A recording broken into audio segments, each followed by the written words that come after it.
Hello, and a big welcome to the Move, Rest, Live podcast. I'm your co-host, Mena Olvera, and with me is Carlos Leon. Together, we are the proud co-founders of the Oleon House.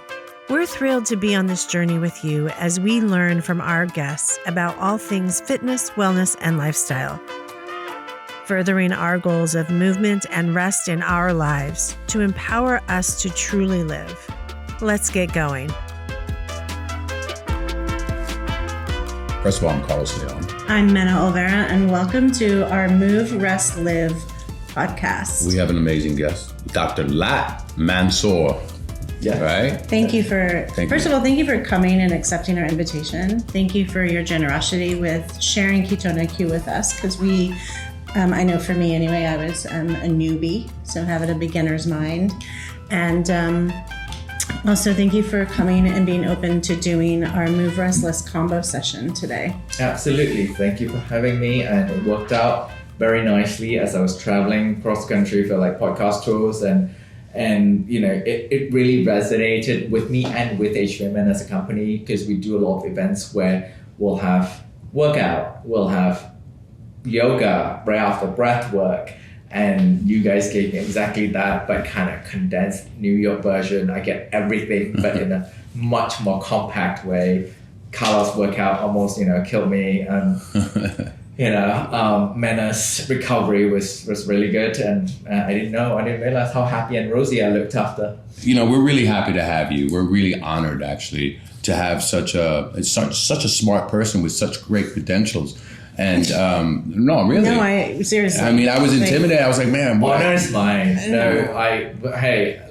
guys are New Yorkers. I've lived here for 2 years when I was doing my master's. I know every bloody New Yorker I know. If they lived here for the number of years, they are hardcore. They can make it anywhere. You can make it in New York. You can make it anywhere. So a lot of respect for you guys for doing what you guys do. Thank you.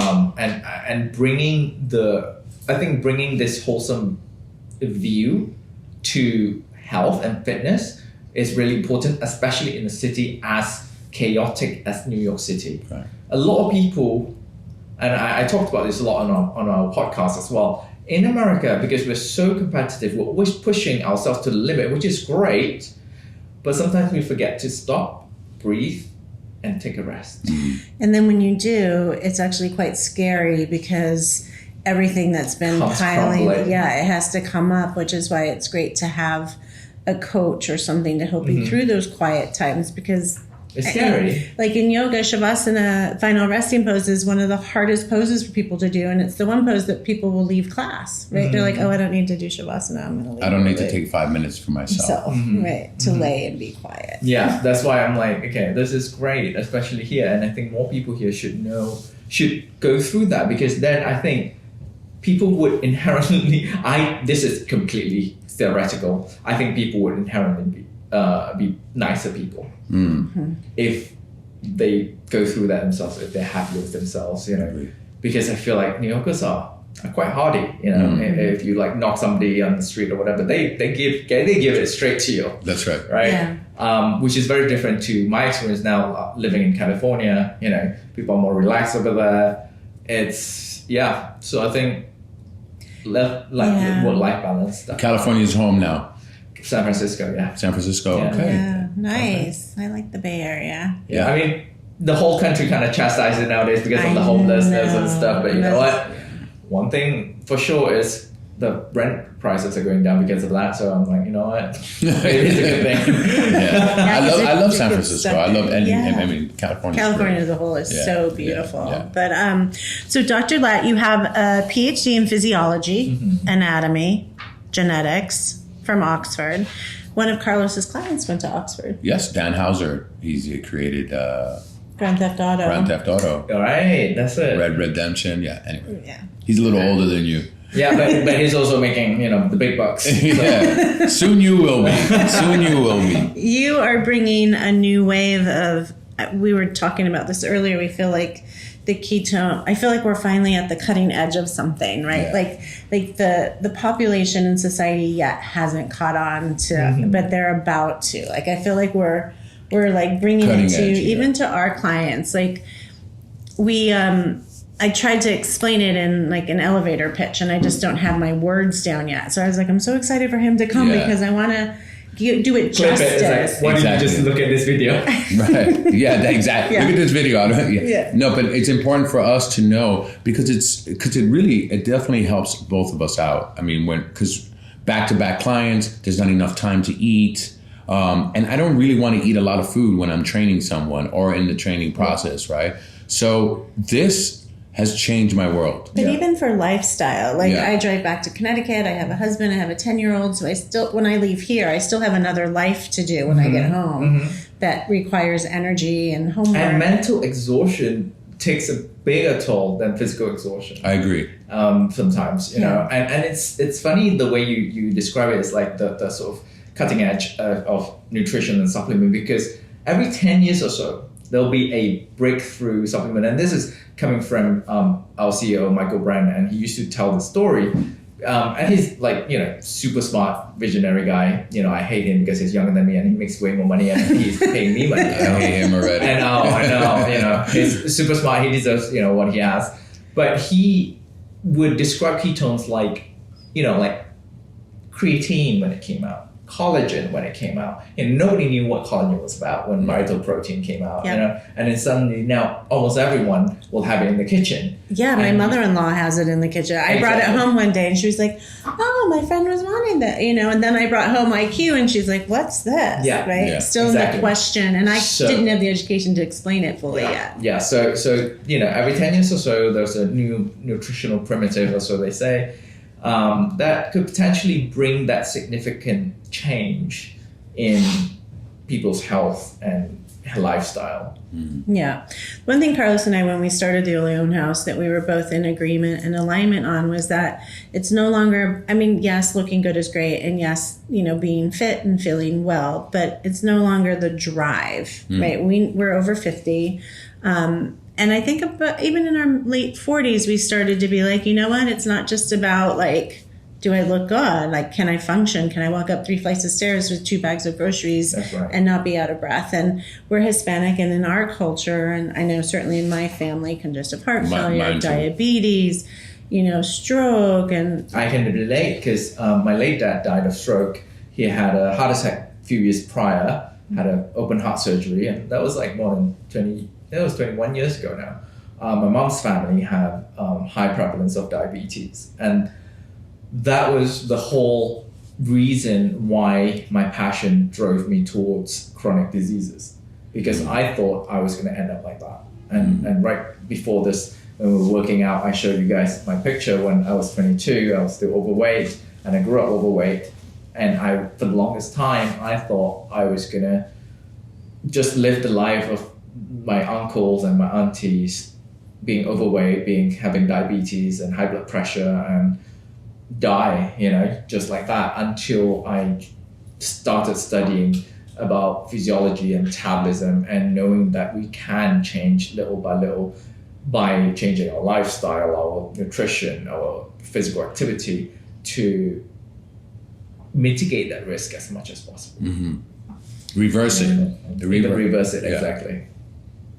I've been really, I mean, I hit menopause, and so how does it shift as we age, and what could someone do that's in a crisis of metabolic? Because I was listening to you in one of your talks, and you were saying most of America probably has a metabolic issue. How do you identify it? So let's talk about metabolic health. Like, what is metabolic health? Whenever I talk about metabolic health, I talk about metabolic flexibility. And that in itself is essentially your ability to use different fuels, i.e. glucose or ketones or fats or proteins, in the right situation. For example, if you're sprinting, you want to use more glucose. If you're going for a jog, you want to use more of the fats. So your body's ability to be flexible when it comes to fuel utilization, that's metabolic flexibility. When one or more of your systems do not use what it's supposed to use, that's when you have metabolic dysfunction, when your metabolic health is deteriorating. Now, one of the doctors that I interviewed on the H.V.M.N. podcast is he was saying that actually research showed your metabolism doesn't really slow down till you're in your 60s. And even then, it slows down very, very like slowly. Which also makes sense because nowadays we see 50, 60. I mean, look at Carlos. You know, thank you. Amazing shape. Like he'll kick my ass. You know, like so. I think the myth of like, oh, I'm 35, I can't work out anymore. My metabolism is good. I think that's more of an excuse we give ourselves. So I would always like try to push however much I can work out and I can push myself, just to see where I can make it. I mean, obviously don't push yourself till you get injured. Right? So I think that's how you measure in terms of metabolic health. But obviously you also have objective measures, like you said, blood work. You can look at your triglycerides, your LDL, your cholesterol, your fasting glucose, your fasting insulin. Those tell you a lot about your metabolic health, whether you're insulin resistant, your insulin sensitivity is going down. For example, if your glucose is within range, but then your insulin is off the roof, obviously your body is secreting a lot of insulin to compensate for the insulin resistance. Therefore, you can still keep your glucose down, but the problem with your insulin is very high. And when you have elevated insulin for a prolonged period of time, that's where complication comes in. Because your system is already out of the optimal zone, so it'll start to overcompensate. One thing we have to remember is that all the systems and organs in the body are interdependent and interconnected. If one goes out of order, the others will follow. So a lot of times, which is also why it is very difficult to say there is one cure for metabolic diseases. There is one cure for diabetes. There is one cure for like heart disease. Because there's so many different factors, and it's so difficult to identify that one thing, like the chicken and egg. What comes first? Is it the nutrition, or is it the sedentary lifestyle, or is it actually the stress? The stress. So is it? Wow. So would you say like any of the diabetes is a genetic makeup, or genetic plays a role? It certainly is not the main cause of obesity. In fact, I made a video of this because CBS 60. They had a broadcast talking about Ozempic. Yeah, we were going to ask you about that. Manjaro and Ozempic, we were just going to ask you. Yeah, so they made a whole broadcast saying that, and this is a doctor from Harvard saying that genetic is the main cause of obesity. And I do not agree with that. The data do not agree with that. And I think it's shady for a pharmaceutical company to do that, because during that broadcast, I pointed out they did announce that this broadcast was sponsored by Novo Nordisk, which is the company that sells the drug, and the two doctors are advisors to Novo Nordisk. So there's a huge conflict of interest for them to say, hey, you have no hope. This is genetics. So the only hope is this drug, which once you start taking it, you have to take it for the rest of your life. But you also still have to make sure that you live healthily with your nutrition and exercise. Does that make sense? I'm like, nah, it doesn't make sense to me. So made a whole video, and that was also a reason why I got the opportunity and honor to meet Sean Stevenson, who's the host of the Model Health Show.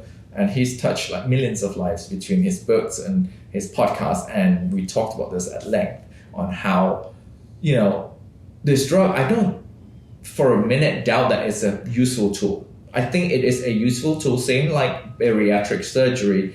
When people have tried everything they've tried, they couldn't achieve good results, and they're at that weight that if they don't do anything about it and change within the next month, they're going to get a heart attack and die. Then these kind of tools would help them solve the problem.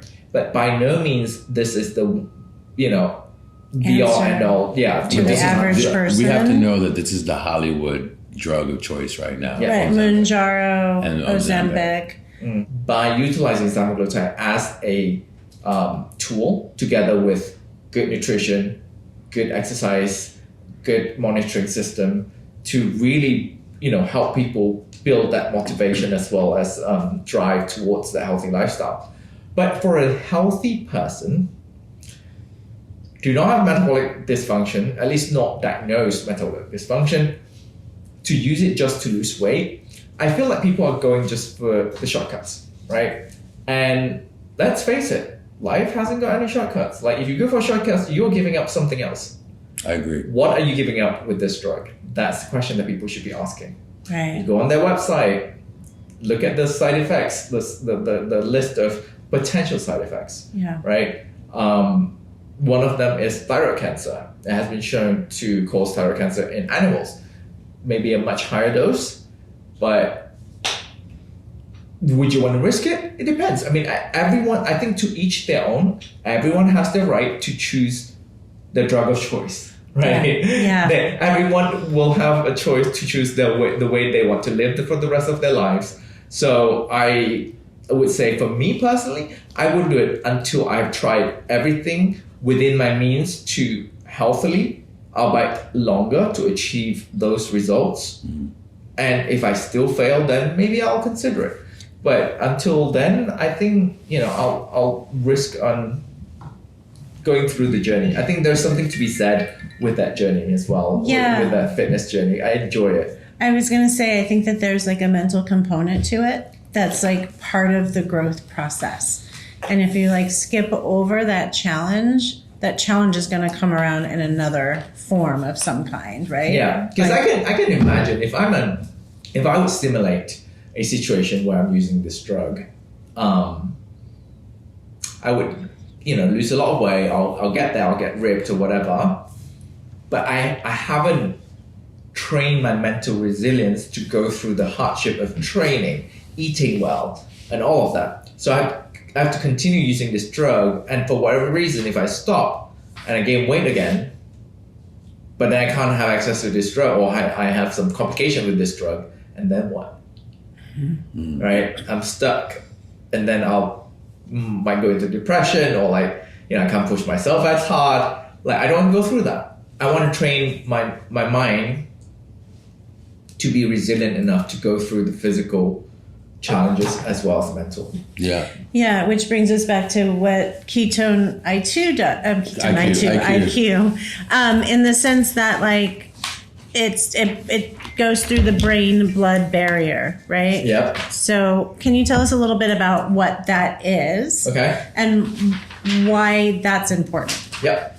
Great question. I think let's start from the basics. Okay. Let's start by saying what ketones are. Okay. Yes. So ketones, people have heard about it. People heard about ketogenic diet. But when people talk about ketones, it's not ketogenic diet. We have to be very clear about that. Ketone is a molecule. Ketogenic diet is a type of diet that induces the production of ketone, the molecule within our bodies.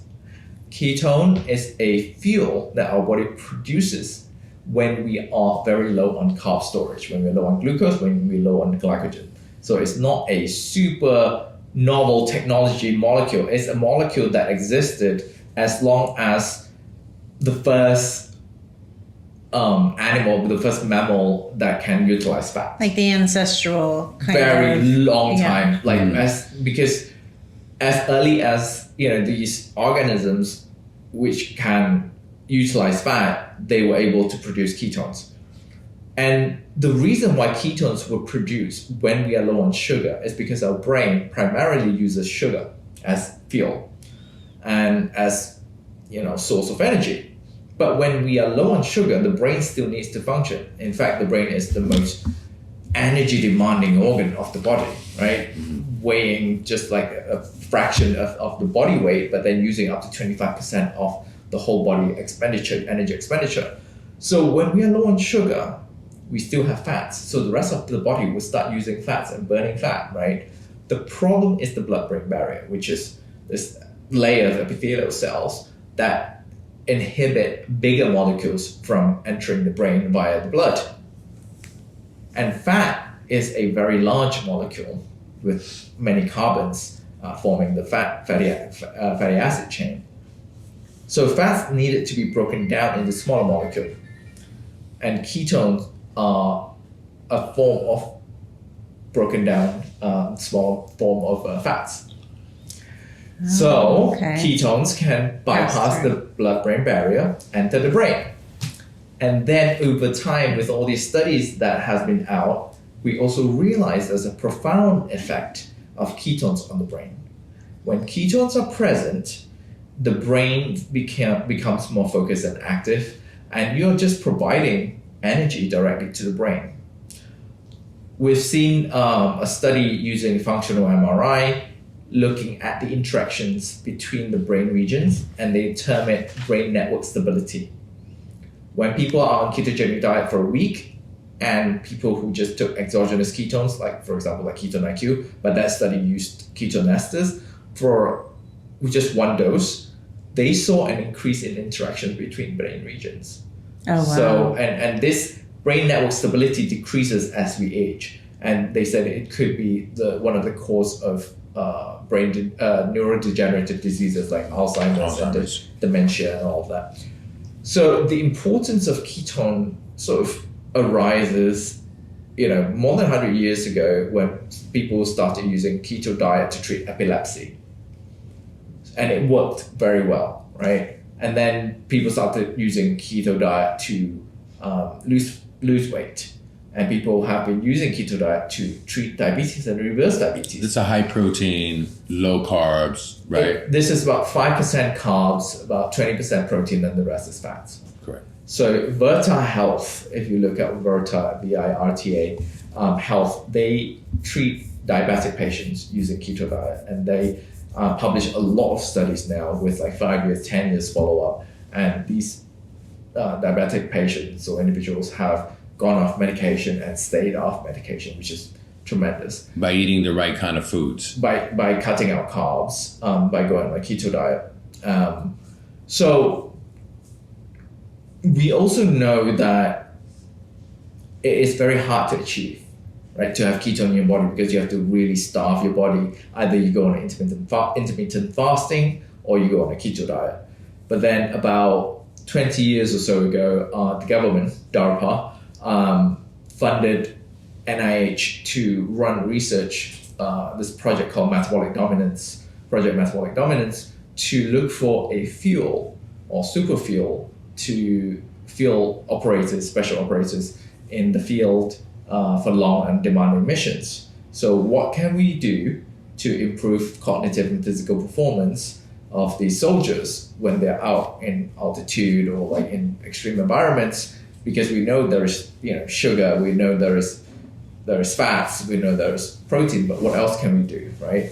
And that was when they looked at ketones, but then it's not feasible for the soldiers to be on keto diet and be on a strict diet and all. They eat whatever they can, right? Yeah. So that's where exogenous ketones, so there's exogenous and endogenous ketones. So what we talked about earlier about fasting and keto diet is producing your own ketones. Endogenous, so it's inside, from the inside.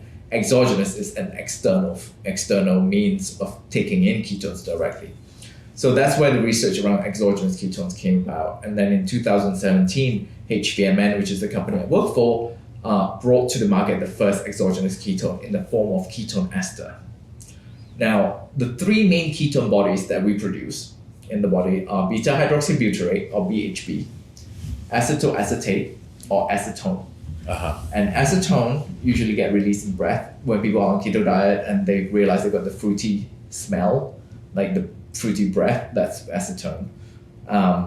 And for people who do nails as well, acetone is what you use to take out nail polish. I was gonna say. Yeah, that's acetone. So wait, does acetone also come like if you've had a long day and you get that like you haven't eaten anything? It could be. And you get that.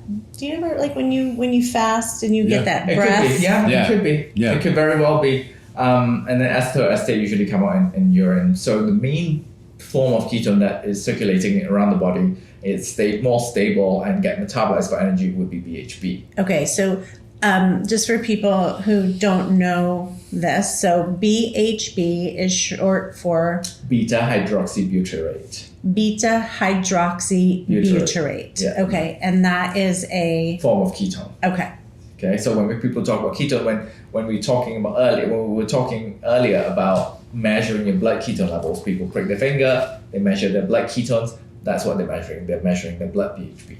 So if I go and get myself a little pricker, and every morning you would do it and it'll give you a reading of everything? Or you have to know how to read it? You give you a reading of your BHB. Yeah, right? it'll be a reading of your BHB. It's the same like when you measure your glucose. So it's like, oh, okay. So if you're not fasting and you're not on a keto diet, your BHB level should be 0 to 0.1 millimolar. But if you're in ketosis, technically, the technical definition of ketosis is anything above 0.5 millimolar. And that means that your body is producing ketones in a healthy way. Yeah. In a healthy way. In a healthy way, yeah. And then you add the estrogen. Acetone? No, I keep calling it androgynous. Exogenous. Exogenous, yeah. You add the exogenous, exogenous when ketone. you're already in ketose. When you're already in ketosis, you can bump up the ketone levels. So if you drink Ketone IQ, if you measure half an hour after, you probably get about one millimolar. And where do you want to be? On a daily great basis? question. So I would say the optimal level it's not about getting as high as possible.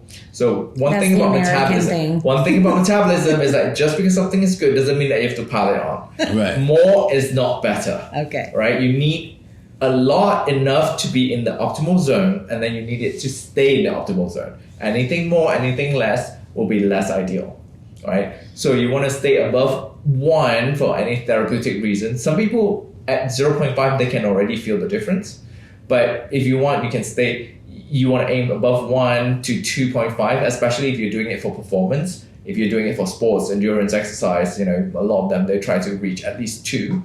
And then they make the blood ketone level stay at 2 for as long as they can, like 5-6 hours. And then they'll top it up just to make sure they stay in that zone. So exogenous ketones came about, and that was ketone ester in 2017, and that's the difference between Ketone IQ and ketone ester. Ketone ester is BHB bound with butanediol, and there's a lot of chemistry. Just bear with me. No, so it's bound in a ketone. Bound on in an ester bond. So ketone ester, and then that was BHB bound with butanediol. BHB goes straight to your blood, increase your blood BHB. Butanediol goes to your liver, gets converted into BHB, and then slow release. So that's why ketone ester really spikes your blood BHB up to like 3 to 5 millimolar. Wow. At that point, we were like, oh, this is great because higher is better. And then we realized you need it just enough. 2 is perfectly fine, but you need it longer. Whereas you don't want a high spike and then drop, right? You want like consistency, longevity. Correct. You want the area and the curve. And then in 2022, January, we launched Ketone IQ, which is essentially just the chirally pure butanediol. It's just the pure butanediol, so half of what ketone ester was. And because the whole molecule has to go through your liver acts as the gatekeeper. And because your liver gets signal from the rest of your body, if you have energy, your liver wouldn't convert BHB or BDO into BHB as quickly. So even when we did a dose response study, even at a very high dose, but our blood BHB did not go did not go higher than 2.5. Oh, wow. So it's capped at 2.5, which is great because then we don't have to worry about, your ketone levels getting too high. Because if, in some ketone ester studies, we have seen when it's too high, like 6, 7, 8 millimolar, people start to feel unwell. Like, what do you mean unwell? When you're overdosed on sugar, how do you feel? You just feel like you want to puke, nauseous. Your body start like wanting to eliminate this extra energy that you have. Yeah. So it's not like death or like people start passing out. It's more like GI issues. So I have. I have something to tell you. I did one. I did a shot of Ketone IQ, and then I did one maybe 45 minutes later. I just wanted more energy, and I wanted to go. I had a client, and I felt really nauseous. It took me about 30 minutes, 20 minutes before. And but did you eat or you? I didn't eat. Yeah, that was the problem. I think I didn't eat, and that's why. And the second one, the first one, it was fine. I should have just let it live like that.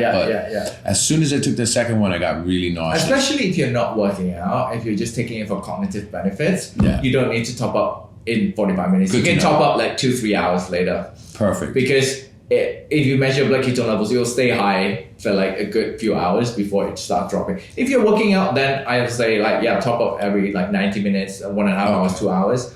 then it's perfectly fine. I'm just going to circle back around. I have another question. Yes. And then so the first question has to do with the liver. Mm-hmm.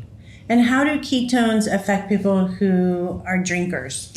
That's a good question. Like wine, even if you're like, oh, I just have a glass of wine with dinner, because that's sugar that's coming into the body, right?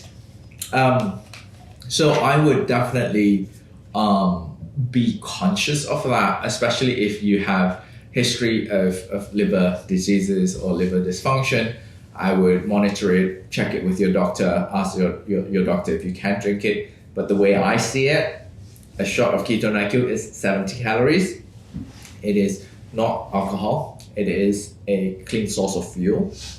So yes, your liver converts it from butanediol to BHB, but your liver is also being used as a detox organ for all the other shit that you take. Right. So 70 calories of Ketone IQ versus 5 bottles of wine per day. Yeah. I'm sure the thing that's killing your liver is not the Ketone IQ. Right. Yeah. So So I don't think it will add onto a tremendous burden to the liver, but I would monitor it.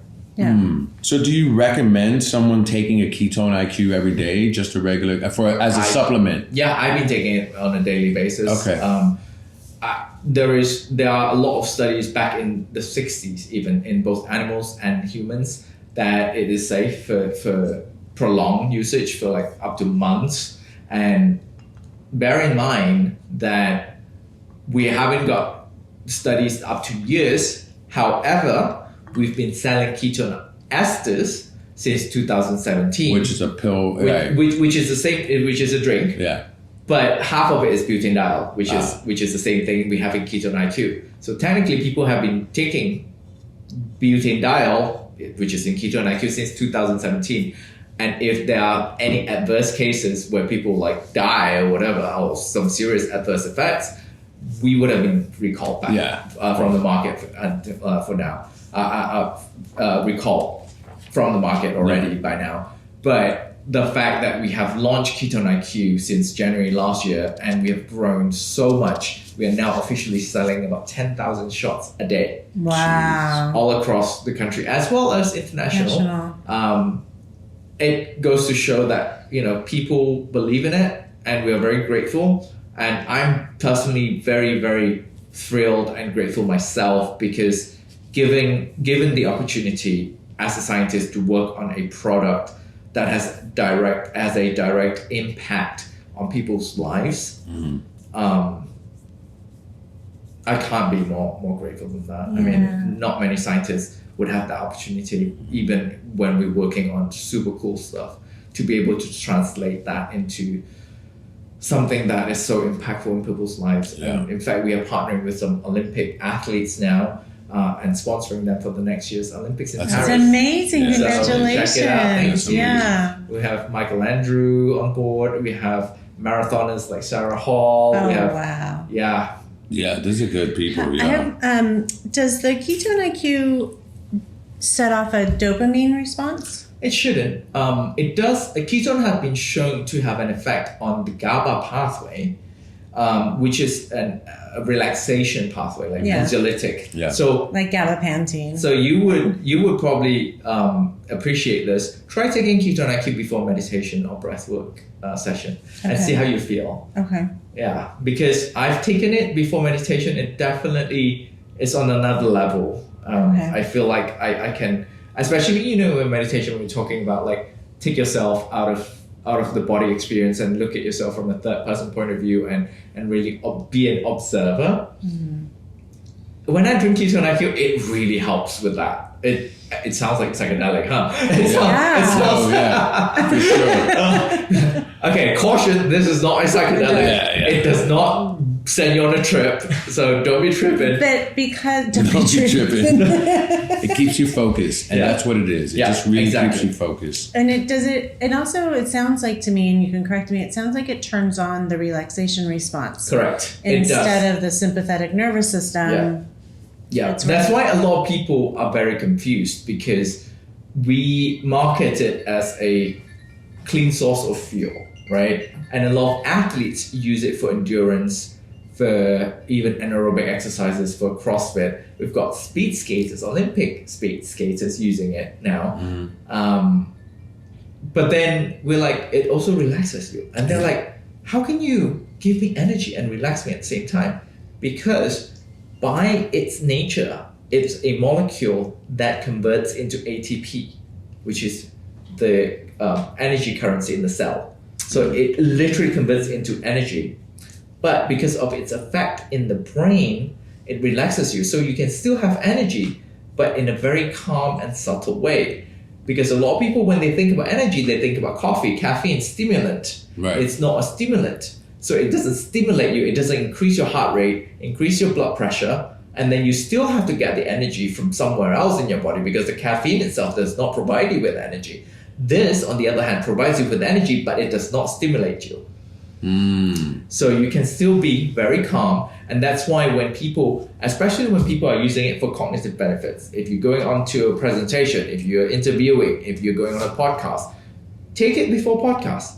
Instead of speaking very quickly because I'm nervous and I'm really anticipating this, or I'm very passionate about the subject, I'm able now to collect myself, speak coherently, connect my thoughts, and really have that memory recall to pull whatever studies I need to pull in order to explain my points. Right. That's amazing. Yeah, I feel like it does that. It Right really now, does. yeah. Yes. Yeah. I'm so focused and listening to every word you have to say and like taking in this information. And if Really. I can be really honest with you, what I love is that you're bringing something that the average person would think about as so complex and putting it in terms that like we can share with our clients, that we can share with people who come to us. You know, we get people who come to us that want to lose weight, that have like health issues, that whose bodies are just really wrecked. And, you know, we're caregivers in a way. We want to see people feel better and meet their goals and be able to enjoy their weddings and what have you. And this is a very important point, right? It goes back to earlier when we talk about tools.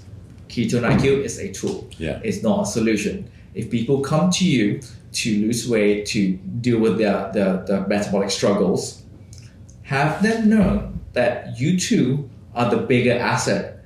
You too are the solution because you too are giving them that physical activity as well, the physical recovery they need, and use Ketone IQ as a tool. I would never tell people this is your solution. Like you drink this, go and drink alcohol later, go and have a party, fucked up your sleep and then, carry on the next day. It'll never work that way, right? You figure out what framework you want to work with.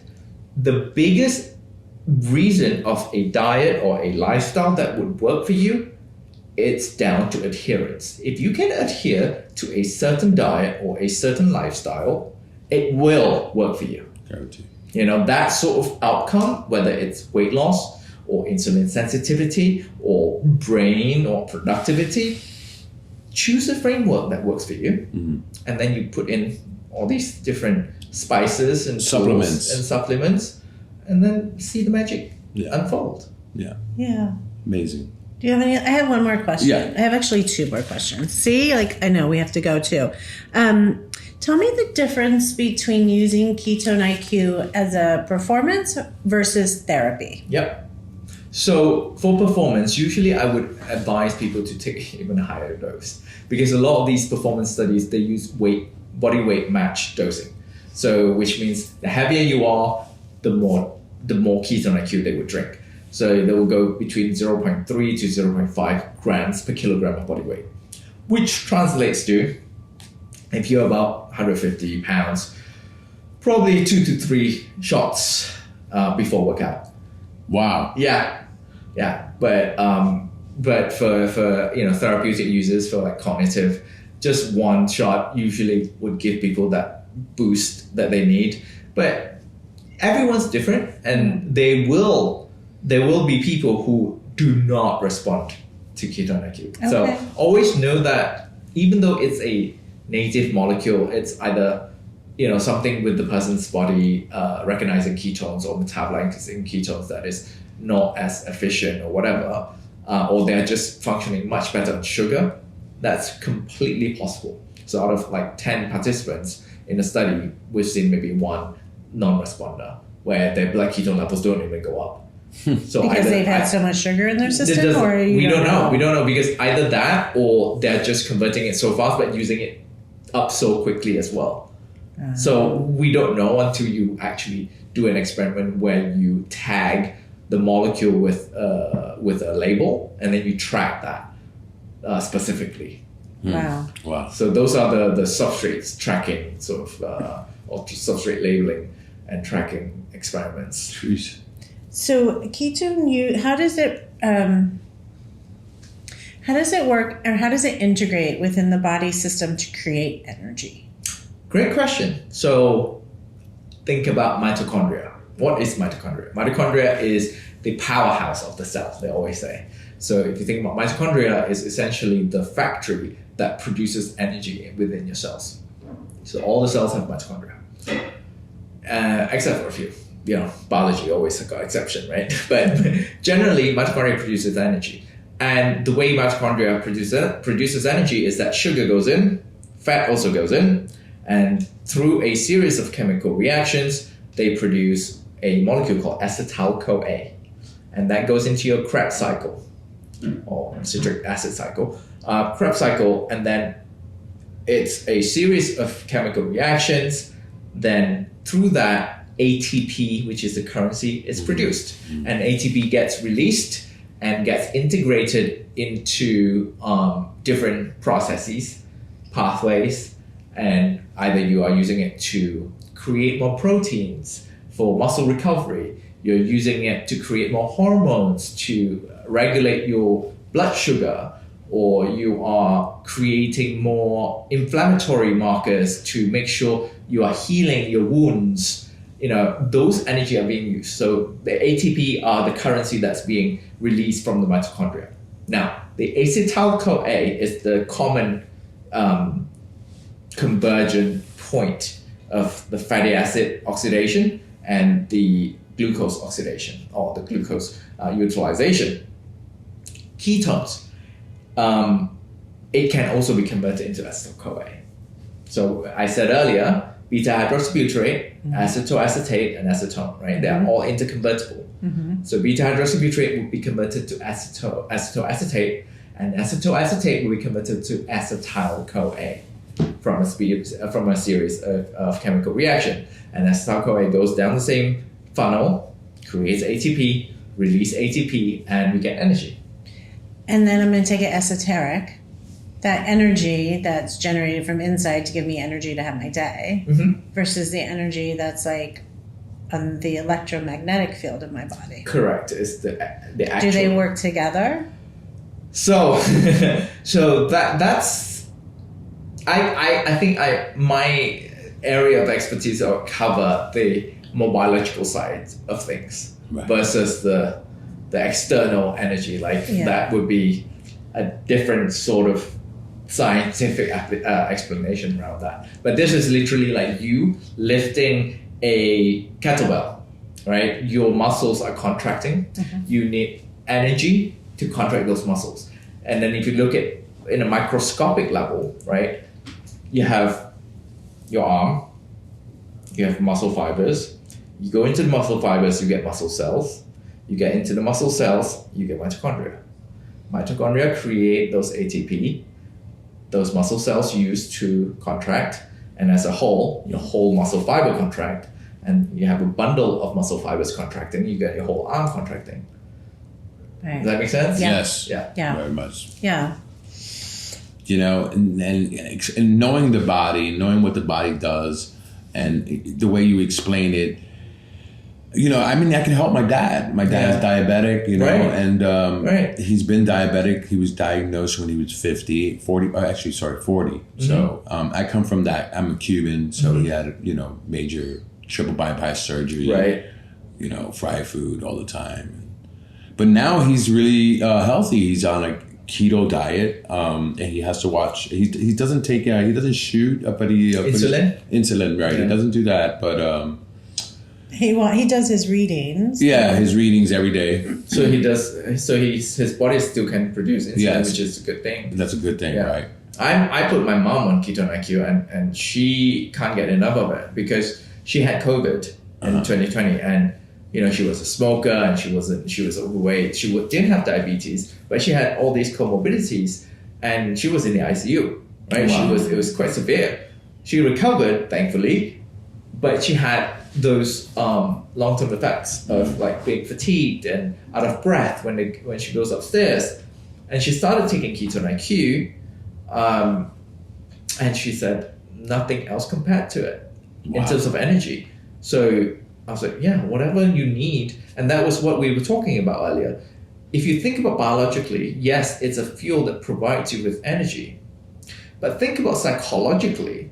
If you're already having a long day, you're tired, like you said today, you didn't want to work out, you're dreading your workout because you had a long day. But having the energy also does good to your mental state and your psychological motivation. Because now you feel like, you know what? I can still squeeze the workout out. Yeah, exactly. And I could 20 minutes and it's fine. There's no very excuse. Of course. And the it goes both ways. Like you say, I'm also very grateful to you guys because you guys are on the ground. You guys are like the practical hands, right? I'm all about like knowing the theories and the scientific data, right? But then hearing your experience and your experience with your clients, and this is what I tell all my interview guests on H.V.M.N podcast or when I go for conferences, is that hearing what gets translated, because sometimes we do get lost in the translation, right? What we know scientifically and theoretically, and what people are doing practically, and having that link and understanding that link and understanding what you guys do, like how you explain why you do certain workouts the way you do, right? Why you arrange it in this way? Why do you combine different compound exercises in one exercise? It makes sense, right? What are you trying to achieve? And then think about it, connecting it to the scientific side is like, okay, I'm activating fast twitch fibers and this and cardiovascular system. Okay, I'm increasing my aerobic capacity as well as my VO2 max because I'm pushing my cardiovascular system to the max. And then you go to the recovery. Why is it important? Because you are activating these sort of nervous system to make sure that you are sending enough signals to the rest of your body so that your muscles can recover better. Going back to the metabolism and identifying that you have an issue, and then talking to your doctor about going in, or do you go to a nutritionist? Or like when you have a metabolic issue and you don't understand what the fuck that is, like how do you even know how to address it, right? So good. Let's talk about the pros and cons. So the pros is that a lot of doctors nowadays are more aware, and they started to look at it in a more wholesome manner. Instead of just treating the symptoms with pharmaceuticals, they are now looking at lifestyle interventions. They're looking at different modality that they can use in order to treat these different metabolic dysfunction. Nutritionists and dietitians are also good resources, but usually the doctors would then refer them to the dietitians, because I believe you still need doctors and whatnot to at least interpret blood results. Find a doctor that you trust and that you've seen his work, how he approached certain diseases, how he approached his patients, what sort of modality he uses. If you agree with them, do your own research, right? There are a lot of information out there that is accessible to everyone. So find the doctor that you trust and then do the initial baseline tests to make sure you know what you're looking at and try to identify and work with them, identify what the problem is. And then you can work with either nutritionist or dietitian. I believe nutritionist, you just get a qualification around being a nutritionist. I think dietitian, you need a license to practice as a resident dietitian. Yeah. So I think start from there, like what do you think is wrong with you, right? And then because you look at us, we have two different metabolisms, but obviously he's a man, I'm a woman, but his metabolism has been off the charts since he was a young child, right? Mine shifted. Carlos, calm down. Yes. I can't sit still. And mine shifted as I got older and had a baby and life happened. And so it's just really fascinating to learn that, the answer is not just jump on the treadmill and run for 2 hours. That's definitely not the and answer. That's usually the first go-to. Oh, my metabolism, I need to speed it up. I better start, working out harder. But it's really, there's a smart pathway to really address it. It's not actually it's common, but it's not a throwaway. Yeah, so that's something that I'm even working on myself, because my metabolism is not perfect, and it has been shot because I was doing too much calorie restriction and too much fasting for too long, because I was overweight before. So I'm always like terrified to gain all that weight back. Mm-hmm. So I was like, if I gain a little bit of weight, I'm like, oh shit, I need to work out harder, and I end up injuring myself. I need to eat less, and then I end up not having energy and like not really performing in the form that I need to be performing when I work out. So now I'm actually able to eat way more, like 600, 700 calories more per day without gaining weight. And I feel much better because my trainer that I was working with is slowly adding bits and bits more of carbs and calories into my diet without affecting my weight. So the only explanation from a scientific point of view is that my body is adapting to the carb tolerance, but also increasing my basal metabolic rate, because my workout has been the same. I haven't increased my workout load, but my body weight hasn't gone up. So my basal metabolic rate, I do feel much warmer. When I sleep, when I'm like, just in general, I get warm really quickly.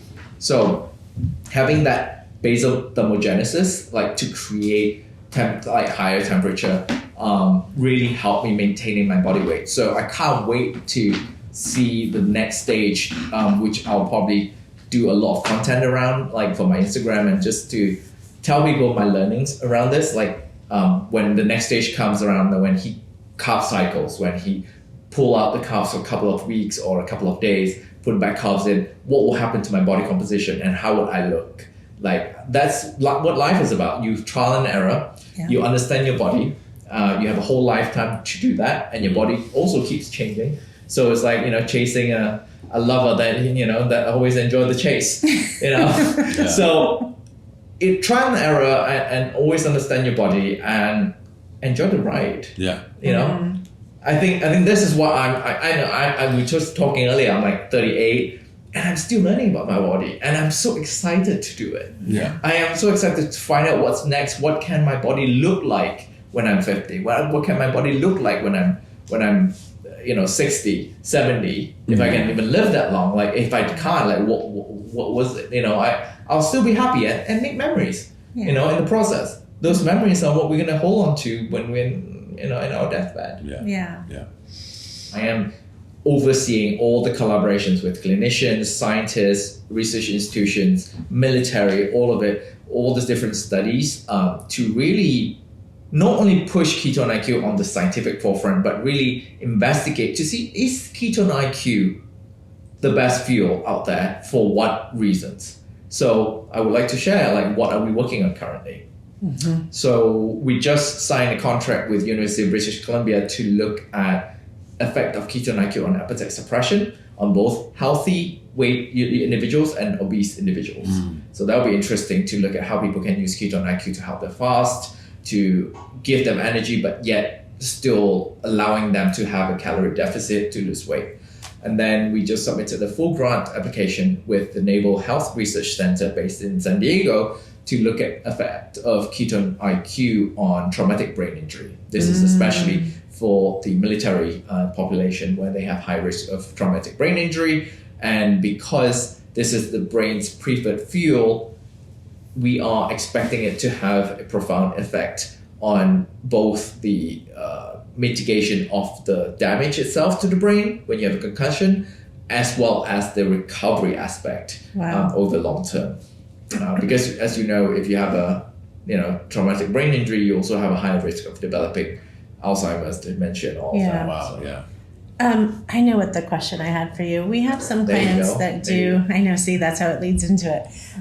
We have clients that do CBD and THC for and psychedelics, mushrooms, chocolate mushrooms therapy.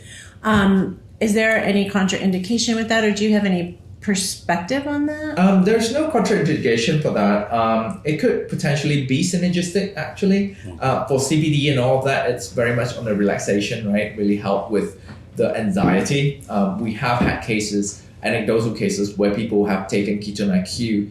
They said, I've stopped fiddling with my limbs or fiddling with my fingers like for the past 15 minutes since I've taken Ketone IQ. And this has never happened because I'm always anxious and I have calmed down. Mm-hmm. So that could be synergistic. On the psychedelics part, because psychedelics, when people take psychedelics and they look at the functional MRI, they saw brain regions light up, right? They have increased energy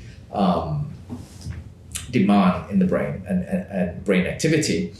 So because Ketone IQ directly provides the brain with energy, that could work very well together because one increases brain activity, but you still need the energy, and ketone sort of gives the energy. So if you have anyone who does it and experiment with it, let us know. And maybe we should run a study about it. Yeah. Well, we can do that easily.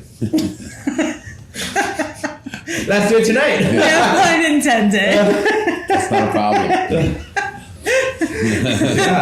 Yeah, I mean, there's so many studies coming up now. Like we are even looking at ketone IQ in heart failure patients in Denmark.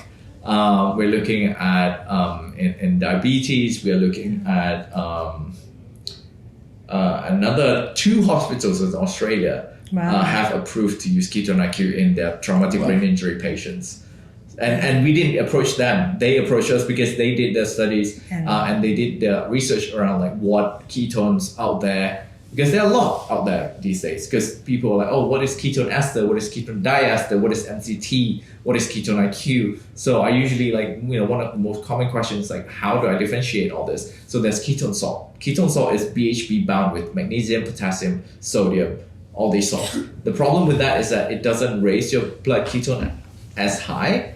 And if you increase your dose, you might have GI issues because of the salt load. Yeah, that's right. And then you have ketone ester, which tastes worse than Ketone IQ. And it spikes up and then it drops. And then you have Ketone IQ. So find information and be educated around what types of exogenous ketones are there out there, and look for what works for you. I wouldn't say, buy us and all that. I'd say go make an informed decision. Yeah. Especially, as you said, we are in the forefront of substrate metabolism, and it's only going to get bigger as more people learn about it. So a lot of people are jumping on the bandwagon, creating all these different ketones. We are glad to be the leader right now, but we are not letting off the gas, because we know that anyone can come over and swoop in and be the leader, right? So we are always thinking ahead, trying to see what is the next, best ketone molecule that we can use. What is the next best use case that we can study? And that's what I'm proud of in terms of like what we stand for, our scientific integrity and transparency. Yeah, and the work you're doing really does help people in a vast way. It's not just isolated, it's very inclusive. The medicinal flavor is just divine. She's being facetious. You get used to it. It's okay. What we tell people is that it tastes like it works. Yeah, it tastes like it works. You know what I said to him? I go, I look at it as a palate cleaner. It cleans my palate. I don't crave sugar after I've had it. That's for sure.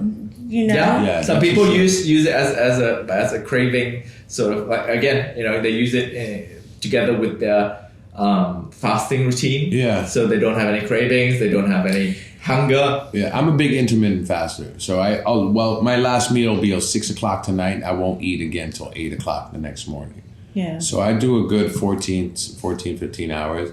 And curious, so my only question, the last question for me at least, should I take it in the morning when I get up, or should I just wait drink some coffee? So this is a great question, because there's no right or wrong way to take it. Okay.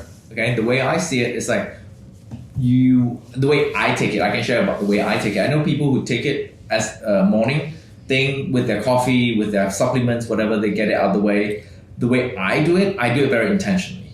I want to do it for a specific use case. So I'll take it half an hour before my podcast. I'll take it 15 minutes before my workout. I'll take it,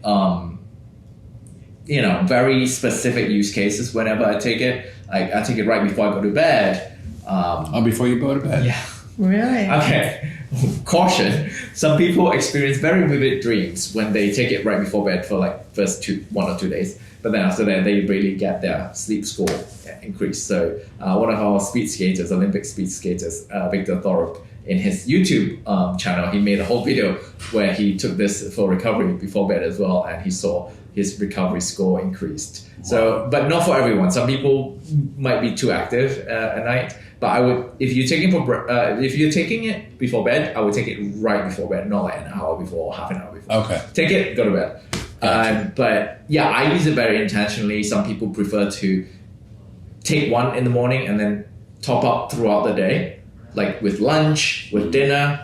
So take it how you will. There's no right or wrong way to do it. Okay. And try it, test it around and see what works best for you. For sure. Yeah, for sure. We've done that. I don't know if it's like psychological as well. It's like, because I use it like very case based. I was like, okay, I know I'm doing a podcast. I'm taking this for the podcast. And then placebo effect. Yeah, placebo effect to take effect. Yeah. Maybe whatever, it still works for me. Yeah. So even now I have so much energy in a good way, like focus energy. The last time I did took two, I went home after working 13-4, and I started cleaning. I don't want to do that again. Yeah. No, it was good, but you still have a workout today. Yeah, I still have a workout. So by the time you finish your workout, you'll be fine. I'll be fine. Okay, all right, but good to know. Yeah, I definitely feel the difference when you work out after it. Yeah. I was like you all of a sudden, like you're like, whoa, I could actually do another round. Yes, it feels like I can do the same intensity, or I can do more, but with less effort. Yeah. Yes. I love that. Yeah. So good. Yeah. I don't want you to go, but I know you do. You have friends to meet, and we are so grateful We're so for happy. you to Yeah, be same here. here. Same here. And Pleasure's taking mine. this time and Namaste. grace and gratitude. That's a wrap. Thanks for listening, guys. Check us out online at our website, theoleonhouse.com, or Instagram, Facebook, and let us know what you're thinking. This podcast and any related content distributed on behalf of the Oleon House, Mena Olvera, or Carlos Leon is meant for information, educational, and entertainment purposes only. Any information or opinions expressed within are not meant to replace medical advice or meant to diagnose, prescribe, or treat any disease, condition, illness, or injury. You should consult a healthcare professional of your choice regarding all matters concerning your health.